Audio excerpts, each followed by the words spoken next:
I'm an organizer here in San Francisco, based with our revolution. So glad to see you all here. If you can, I'm gonna drop this in the chat. Go ahead and tell us where you're coming from. Tell us your name. Um, and as those roll in, I'll try to shout some of you all out. Like I said, my name is Jacob Mata. I'm an organizer with Our Revolution out here in San Francisco. Thank you again for joining the call tonight.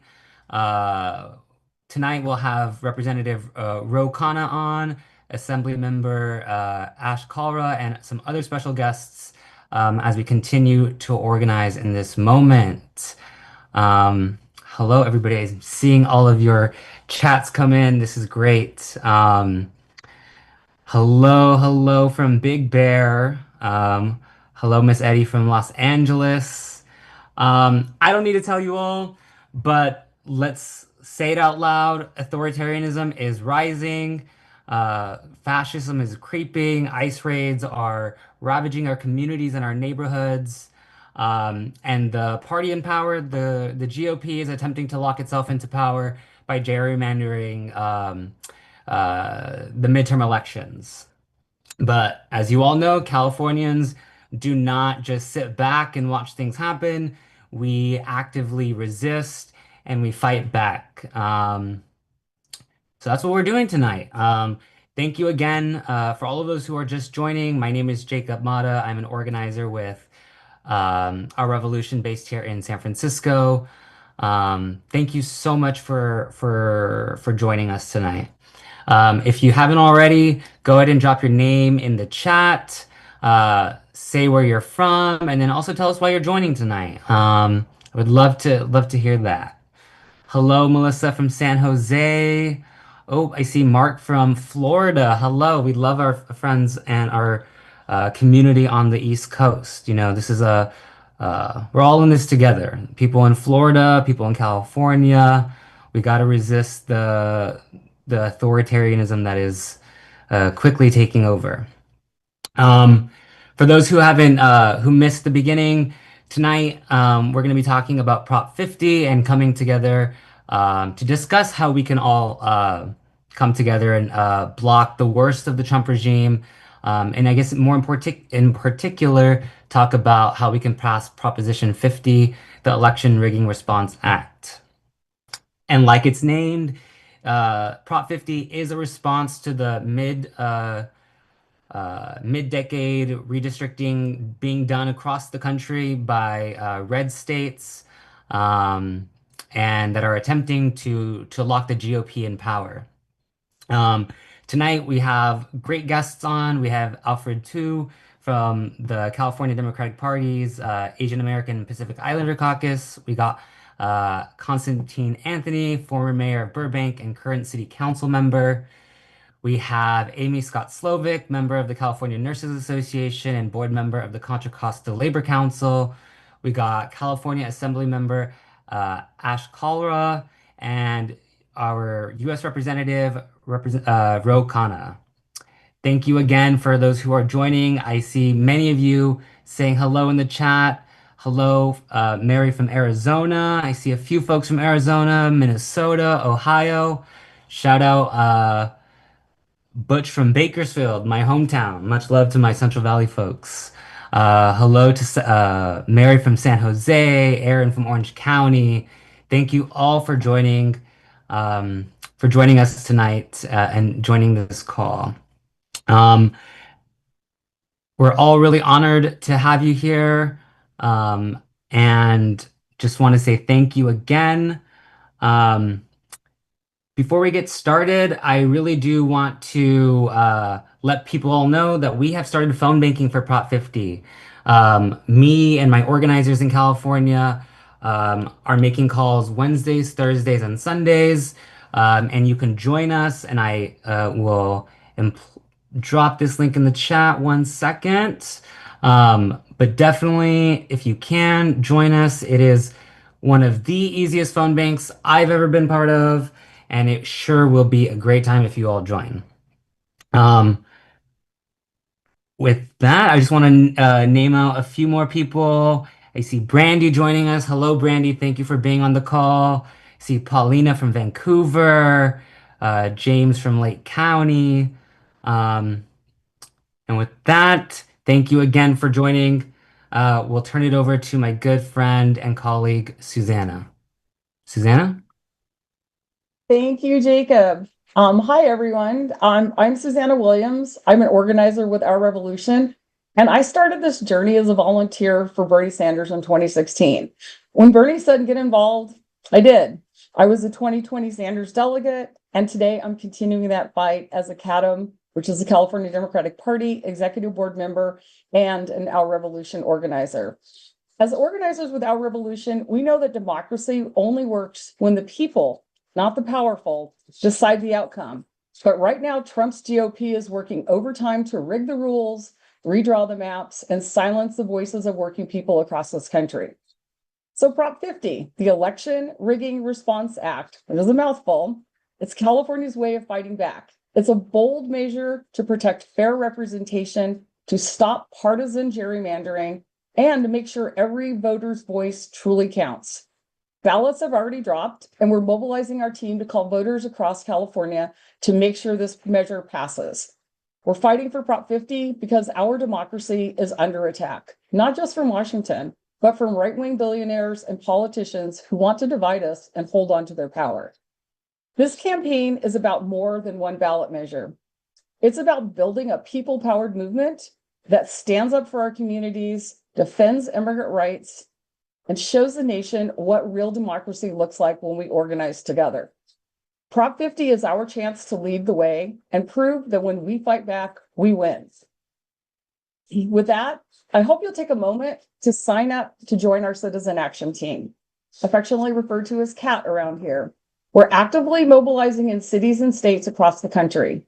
Our Revolution CAT members are in the streets protesting oligarchs and politicians, in the halls of power pressuring representatives, and getting out the vote for powerful candidates like Zoran Mondani for New York City mayor and Adelita Grijalva, who just won a seat in Congress in Arizona.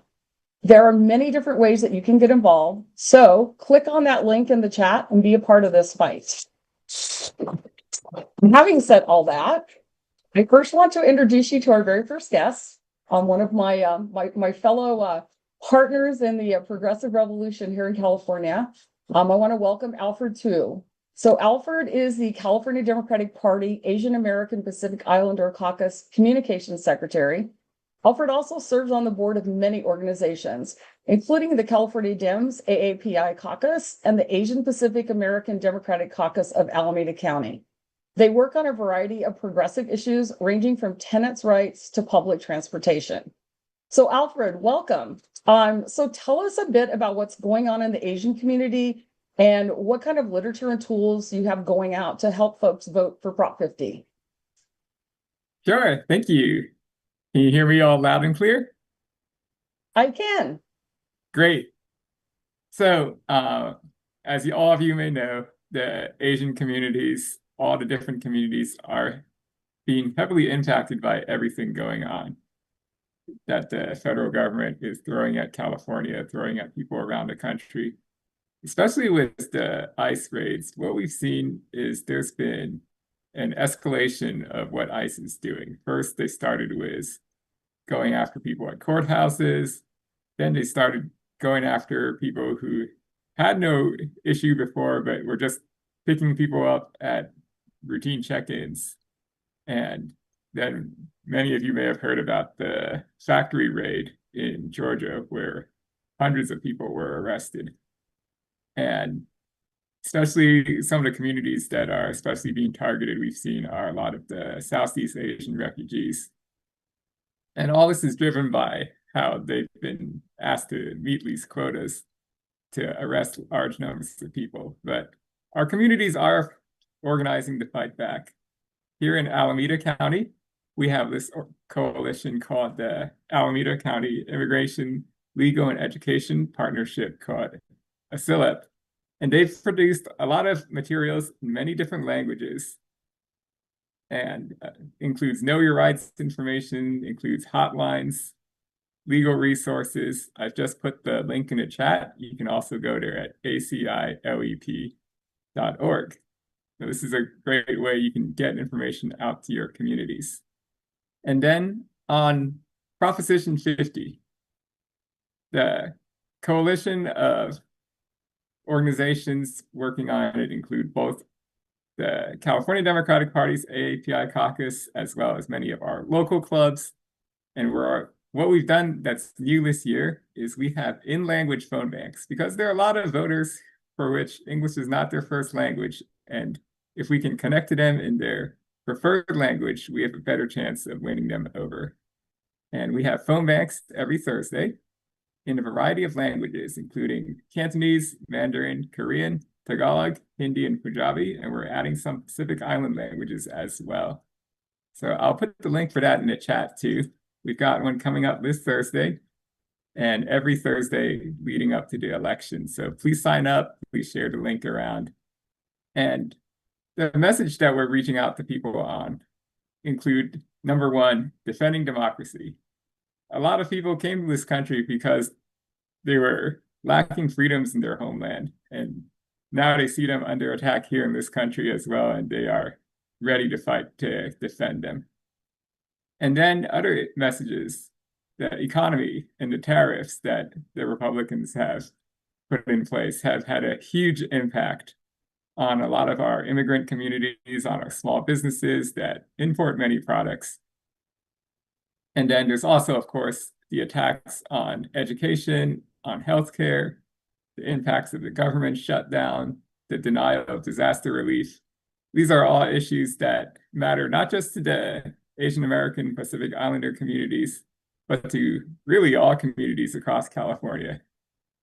That these are ones that, when we've been talking to voters, we found that these are the ones that really drive the message home that we need to fight back. We need to vote yes on Prop 50 and win back Congress, because the first step to winning back all the funding, winning back our rights, is winning back Congress. Thank you, Alfred. Wow, you just like covered both of my questions in one. So I understand that you, one of the things lacking with some of the other organizations out there that were creating canvassing literature is there was nothing in any of the Asian languages. But I do hear via the grapevine that you and some of your other community organizers do have canvassing lit and yard signs and the like in Asian languages. Can you elaborate a little bit on the tools that you have? Yes, so I know the official campaign that started out was lit in English, in Spanish, in Chinese. There's more languages on the way from what I've heard. If there's any particular community that you're trying to reach, let me know also, and I can get you connected with some of our activists in the party's AAPI caucus who can help produce materials or may already have some grassroots materials available. So I'll put my contact info in the chat right now. Awesome. Thank you. And thank you so much for including all of those links in chat. They will be very helpful to our Revolution supporters. Thank you again so much for being here. Really appreciate it. You're always a very, very integral part of all of our Revolution activities. So thanks again. And I'm now going to turn it over to Emma, one of my colleagues at Our Revolution. Emma. Thank you, Susanna. Hey, everyone. My name is Emma Galbraith. I am the SoCal organizer at Our Revolution, and I'm just so proud to be here on this call with all of you. So really appreciate all of you taking the time tonight on a weeknight to come out and see what's going on in OR. So it's my deep pleasure to bring in our next speaker, Constantine Anthony. Constantine is a former mayor of Burbank and a current city council member. He's also an active member of SAG-AFTRA and SEIU and has stood with our movement for workers' rights, housing justice, and so many more. So Constantine, we're so glad to have you with us tonight. And to kick things off, would love to ask you just a little bit about why you're behind Prop 50 and what it means in this current political climate. Well, thank you, Emma. Yeah, Prop 50, for those of you who don't know, is happening during a November special election. It's very important to understand that these kinds of off-cycle elections typically have lower voter turnout, which is usually problematic and difficult for progressive ballot measures and progressive candidates to win. However, right now, Emerson polling has all voters looking at a 51% yes, but likely voters at 55% yes. And that likely voter is really what we have to look at in these low turnout elections. Everywhere up and down the state, even across the country, they're having phone banks, they're doing postcarding, people are reaching out. A lot of folks have heard about Prop 50, but some people don't know that their ballot was mailed to them. Like they don't know what the paper is, they may have lost it. They don't know that it's due by November 7th. Like they don't understand the timeline of it and that it's happening now. So a lot of it is educational. A lot of the work that we're doing here is just getting people to understand, hey, fill it out and turn it in. It's not an online poll. You can't click yes, right? So that is really the work that we're doing on the ground. There are so many groups, so many organizations out here. If you're somewhere that's not in California, just look up a group. You can do a phone bank. You can get people active and filling out their ballots. It's in their mailboxes already. So you can call them up and say, hey, look through the last couple days of your mail. Do you see that pink envelope? It's pink and white. It's a big old envelope. You can't miss it. And they'll like hunt around for it. Like, oh yeah, here it is. It's in my drawer. So that's what we're doing. That's why we're active in this process. We are playing by the new rules set by Texas. A lot of people saying, oh, well, you're breaking the rules. It's like, no, we're not. We're playing by the rules that Texas set. Okay, if that's the new rules of the game, then that's the game we're going to play. So let's go. Very much so. And I just want to say, as someone who is from Texas and moved to California, I really appreciate all of the work everyone in California is doing to counteract Greg Abbott because that man needs to go. So thank you so much for that. I also wanted to ask you, as an active member of SAG-AFTRA, um, your take on the recent attacks on freedom of speech and expression by Trump and his cronies. So specifically the fallout from the attacks on Jimmy Kimmel, Stephen Colbert, and how all of that is shaping up in Yeah. Hollywood. And I do want to clarify the 10 million voters in LA County get pink and white ballots. The rest of the state does not have that specific color palette. Yeah, my good friend that I used to do comedy with is the head writer over at Jimmy Kimmel.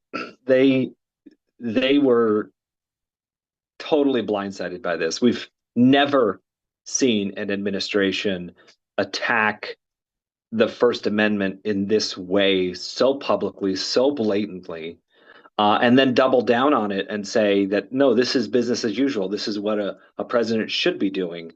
We should be, going after people who are criticizing us and redressing their government. Everything that is protected in the First Amendment, the Bill of Rights. My son is in 8th grade right now, and he has to memorize, the Declaration of Independence, and he has to do a presentation on the Bill of Rights and the amendments. And we're going through it, and I'm like, guys, this is almost 250 years old. We all know this.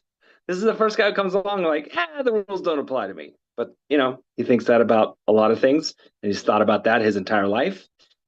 And that is the problem with the billionaire class. They absolutely don't think that the rules apply to them. So we're pushing back. I was mayor in Burbank during the actors and writers strike, 191 days. I was on the picket line in front of Disney, in front of Warner Brothers. These are our two biggest employers in the city. And people would criticize me like, hey, you can't, what are you doing? You need the local economy. And I'm like, okay, well, they're the ones who aren't paying their workers. So how are they helping the local economy? And these people who run these studios, they're billionaires themselves. They're colleagues and buddies with Trump. Regardless of what their politics are, their underlying paycheck relies on him passing his tax credits and doing all the things he can do to help him and his buddies at that economic level. This is class war at its very articulate finest. And so we're seeing that. Every one of these big companies has a billionaire sitting on top who has no understanding of what it means to actually be critical of an administration, and they're happy just firing people left and right. So, Yeah, very well said. Very well said. let's not forget Trump was an entertainment mogul before he was what he is now. Absolutely. He knows all of these people. He's been to these studios. He's been friends with them for a very long time, and it shows in every level of his administration. He doesn't care about what he does or what he says. You know, his DHS and his ICE agents ravaging blue cities. I have a personal beef with his Health and Human Secretary, with Robert F. Kennedy Jr. I'm the first diagnosed autistic mayor in the United States, and in the next couple of weeks, I'm going to be putting out an op-ed. You'll see it when it goes public, challenging the very narrative coming out of the CDC and our Health and Human Services Secretary. It's just a mess. It's an absolute mess. Yeah, it's amazing. We'll keep an eye out for that. Thank you so much, Constantine. Really nice to talk with Thank you you. tonight. Well, good to Being see here. you all. Remember, there's a bunch of elections coming up in November. There's mayors and the mayorship in New York, which is a huge one. There's a lot of smaller elections all around the country. Get involved, get local, and that's how we fight back. Thank you. Amazing. Thank you, Constantine. All right, I'm going to turn it back over to Susanna to introduce our next speaker. Awesome. Thank you, Emma. Constantine, great to hear from you. So next up, we have one of my partners in crime here in Contra Costa County and good friends, Amy Scott Slovic. Amy's a board member of the Contra Costa County Labor Council. She's a nurse and a CNA member. So Amy, welcome. So first question up. Tell us what the unions out here are doing around Prop 50. I know there's been a lot of activity. Can you maybe elaborate on a little bit and tell us like kind of how we could help out?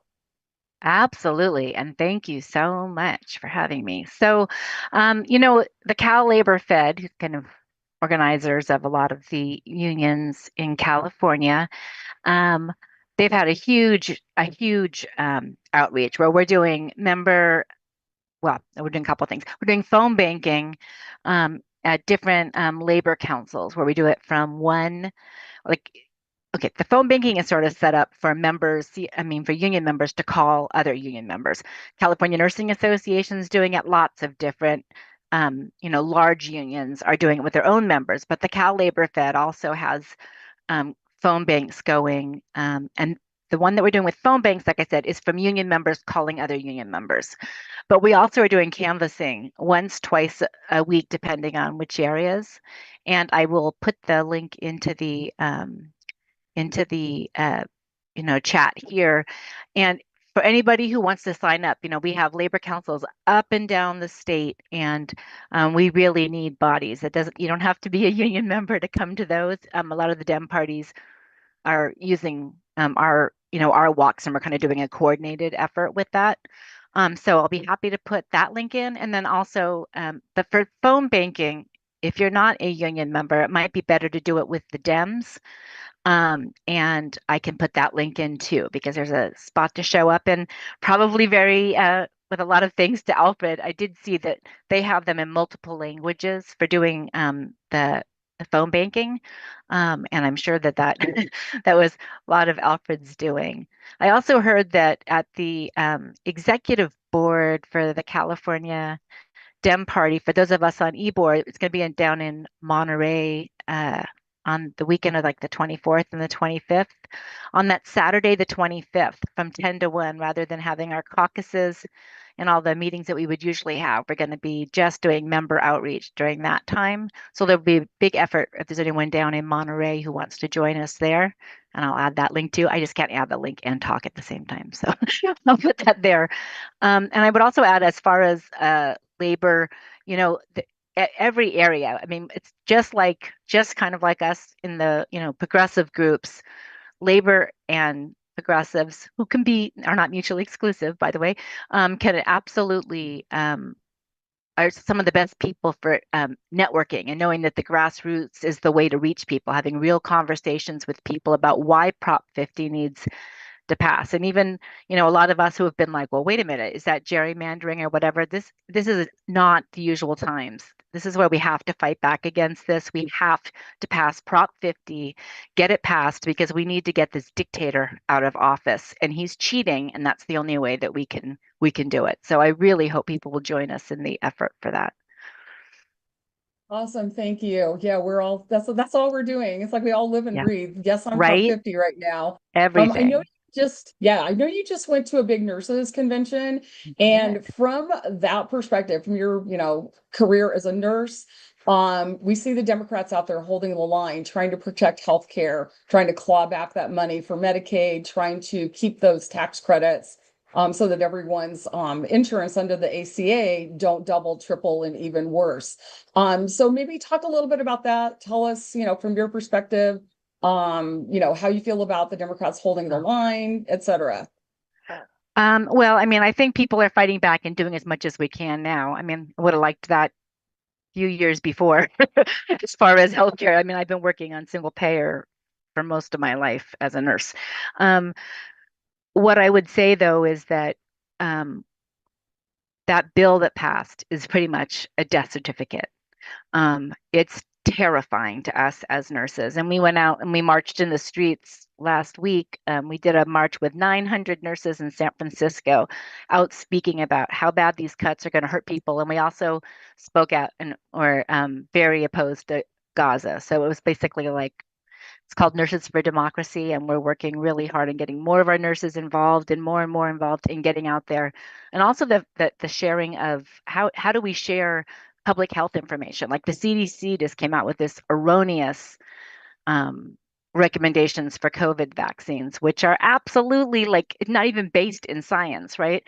And so we're trying to find ways that we can speak out and put things out more publicly, et cetera, on real information so that people have what they need to be able to stay well. But yeah, this cutting of Medicare and Medi-Cal, our programs, I mean, the program that I work in, but I've been doing case management of people that have both Medicare and Medi-Cal. My program's getting cut currently. I've worked for Kaiser for 29 years. So I'm in the middle of trying to bargain what I'm going to be doing. And these poor patients that we've taken care of for all these years now won't have case management and may not even have health care. Wow, just absolutely horrifying. It is horrifying. Thank you so much for being here, Amy. Thanks for all the work that you do as a nurse, as part of CNA, part of the Labor Council. We very, very much appreciate it. So thank you very much. Thank you. I'll put all the stuff in the chat now. Yeah, definitely everybody check out the links in chat. There's a lot of amazing information at all those links. And speaking of links, real quick, I'd like to take a moment to drop the link for folks who want to help us make calls to Californians to make sure that they turn in their ballots so that we can pass Prop 50. So there should be a link being dropped in chat right now. And there you go. There's the link. Thank you, Jacob.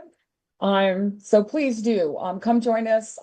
Jacob, Emma, and I are hosting most of the Prop 50 phone bank. So come join us and you'll see one of our smiling faces. And Emma, back to you for our next guest. All right. Thank you so much, Susanna. Our next guest is California State Assemblyman Ash Kalra, who continues to be a powerful champion for working people and the progressive movement. Ash, thank you so much for being with us tonight. Really appreciate your time. First question, I'd love to hear a little bit about what you're hearing from voters in your district on Prop 50, being that you're in Silicon Valley. Yeah, well, thanks for having me, and thanks to our revolution and everyone that's on this call for doing whatever it takes to ensure that we can save our democracy, because that's really what is at stake, as we know, the way that Trump is acting and the way that he's demanding seats from Republican states.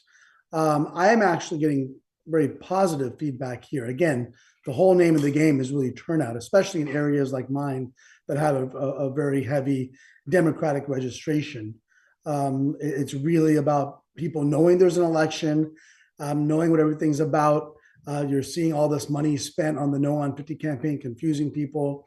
And so it's good to see some of the counter ads to that. But I think ultimately, we collectively are kind of the trusted folks in our communities with our families, our friends, our neighbors. And so the more I get out there, I feel encouraged with how folks are responding. But I also am worried about turnout and making sure people actually vote, because we know that in off-cycle elections or special elections, turnout tends to be lower, and that benefits more conservative causes. That being said, here in Santa Clara County, we also have Measure A, which is a sales tax measure that's going to help our healthcare system. Santa Clara County has the largest public healthcare system in the West Coast, north of Los Angeles.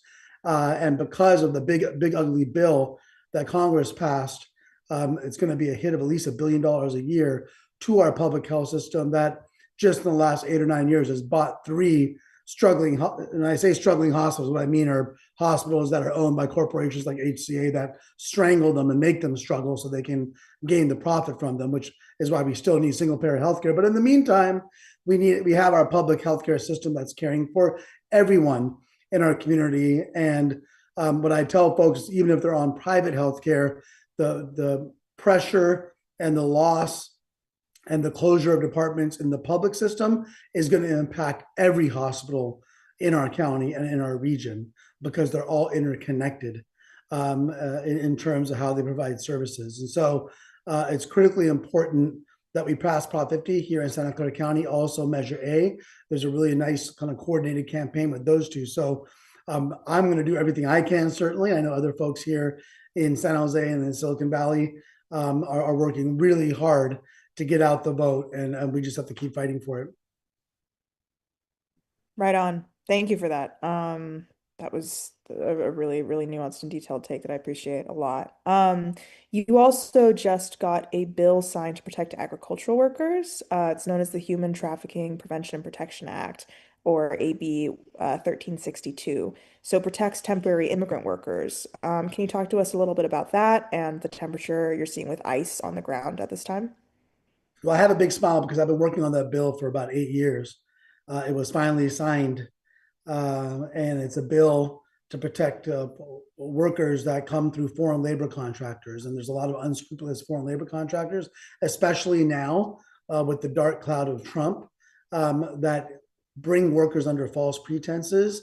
And then they bring them here, and what they've been promised, the kind of job, the kind of living conditions, are not given to them. They're lied to. Their passports are taken away, and they're threatened because of their immigration status as foreign labor contractors to work 7 days a week. And it's just horrifying, some of the stories that you hear.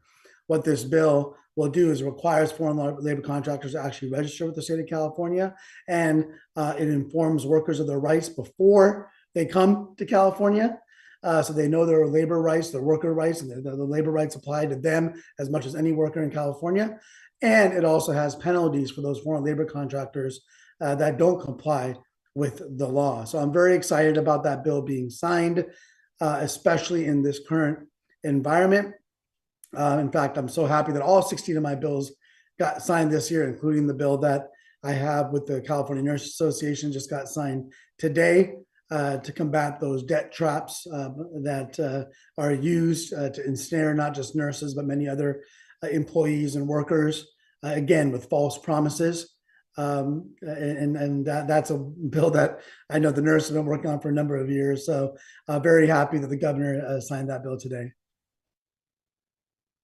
Congratulations, that's amazing. And thank you so much for all of your work working on all these pieces of legislation. It's so important, and your consistency and commitment is admirable. I have one last question for you. It's also about healthcare, actually, and it's to do with the federal shutdown. We know that Democrats are holding the line to protect people's healthcare, but the outcome of the shutdown is obviously not a guarantee. So can you talk a little bit about what the California Assembly is doing to prepare in case 20 million Americans lose their healthcare? Yeah, it's a very scary moment. As I mentioned, Santa Clara County is responding with our measure just based upon the big ugly budget bill passed. And this shutdown, if you notice, compared to every other shutdown that's occurred, including under Republican administrations, including the former Trump administration, get resolved very quickly because of the damage that's done and the impact of the economy. Many hundreds of billions of dollars, in some cases trillions, can be lost when an economy of our size has the government shut down. However, if you notice this time, Republicans are on vacation. They went back to their districts. Trump is playing golf. I mean, there's lack of urgency, and I think that's by design because they're taking the opportunity of this shutdown to fire people and to do things they always wanted to do. And so it's horrifying, especially in the healthcare realm, especially in education. We already saw that they basically shut down all funding for special education, and they're going to do whatever they can to try to stop funding for healthcare. That's part of the reason why the Democrats pushed back are the ACA tax credits. It's already bad enough if they're doing the Medicaid, but on top of that, they're going to devastate folks that are using the Affordable Care Act. And whatever issues you have with that, with ACA or with Medicaid, until we have a system like single payer, those are the only games in town that are actually providing healthcare, providing basic healthcare access to folks. And so I believe that there is a likelihood. I mean, this is something we were told. There is a likelihood we may have a special session strictly on the budget based upon the damage that's being done by the federal government. Let's keep in mind, last year we had a pretty big budget deficit that we resolved. This year, in the beginning of the year, we were projecting actually to not have a budget deficit at all. And then, of course, Trump gets into office, destroys our economy, does all this shenanigans with the tariffs, and we have a massive deficit. I fear it's going to get even worse because of this government shutdown, and it's incumbent upon the Republicans in Congress to actually do their job. And with the horrible speaker that we have, I think they just simply don't care, and that's why they don't show up in their districts. They don't do town halls, and so we have to show up wherever they are in masses, like we're doing on Saturday with the No Kings rally. But we have to do it in the districts, in these Congress members' districts, make their lives very uncomfortable because they don't care that people are going to die because of their actions. Thank you for that. Yeah, second and plus one to all of it. So thank you so much. Really, really appreciate you being on our call tonight. Thank you. Thanks everyone for the fight. Keep it up, and we're not going to give up on this democracy. Yes, on Prop 50. Absolutely. All right, I'm going to kick it right back to you, Susanna, to intro our final speaker of the evening. Thank you, Emma, and thanks, Ash. That was awesome. So next up, we're going to bring Congressman Ro Khanna on. Ro's been a longtime ally of our revolution, and we're always excited to welcome him back to our calls. So welcome, Ro. So we've heard a lot tonight about things that people are doing, that labor is doing, that different grassroots organizations are doing across the state. But as we know, Prop 50 has even bigger and broader implications. So what are you seeing as those implications on a national platform for Prop 50? Well, Susanna, first of all, thank you to you. Thank you to our revolution. Thank you to the incredible work that Joseph is doing, that Paco is doing. You are the bright lights, our revolution, of the embers of the future progressive movement. And I have really been grateful for all of your activism at such a dark and challenging time for our country.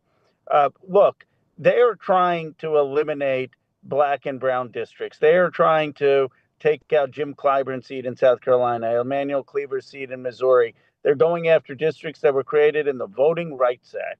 They are trying to take away districts in not just Texas, today in North Carolina, in Ohio, in Indiana.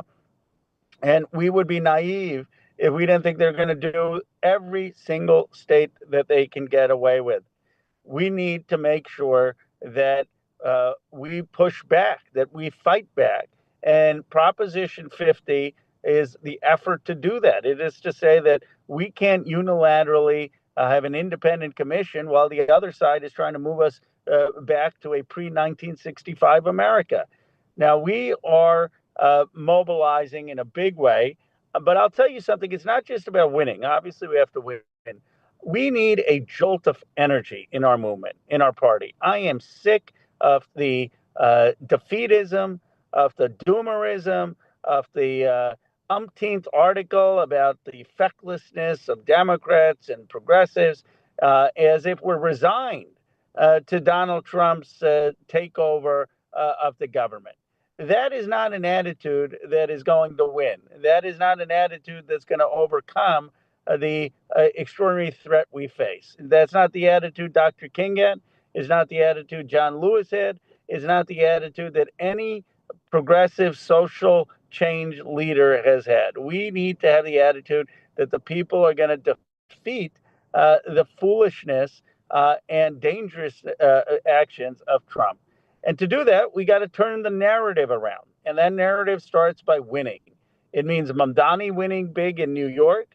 It means winning the governor's races in Virginia and New Jersey. And it means an overwhelming big victory with Prop 50 in California to show that the biggest state in the country and the biggest city in the country with Mamdani are rejecting boldly Trumpism. It's a shot to the nation. It's a shot to the world. That's what this is about.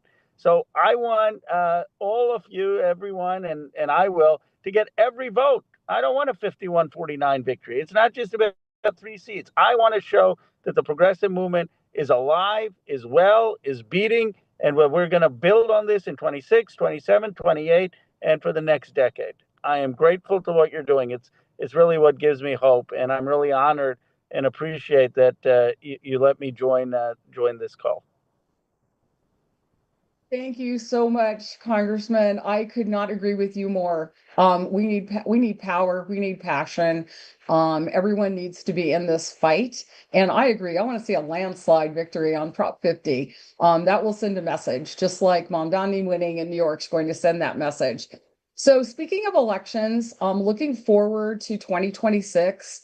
What are you seeing with, elections, candidates, propositions, bills, etc.? What should we be on the lookout for? What should we be paying attention to? Kind of your thoughts on that.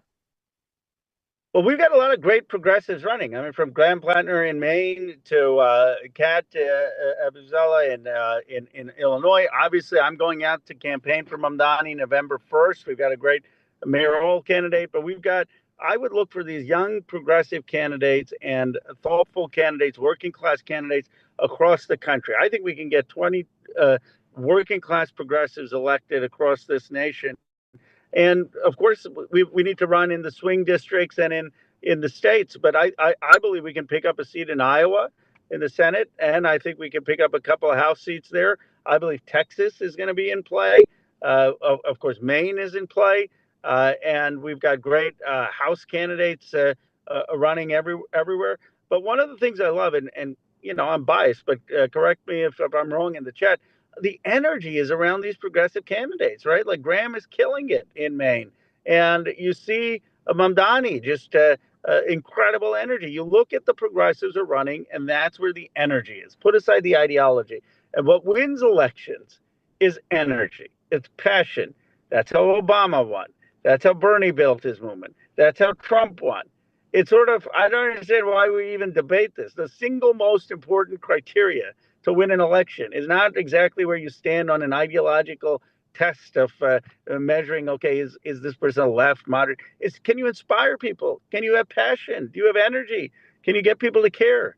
And that is right now all on our side of the progressive movement. So I'd like to see more progressives run, and I'm very excited about who we're going to elect in 2026.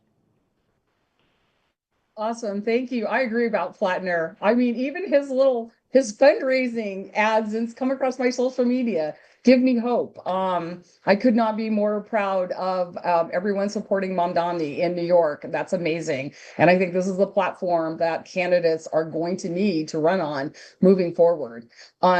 So thank you so much for being here. It's always awesome to hear from you. And hopefully we'll see you out there on the campaign trail. Thank you, everyone, and what a great turnout. I'm really excited.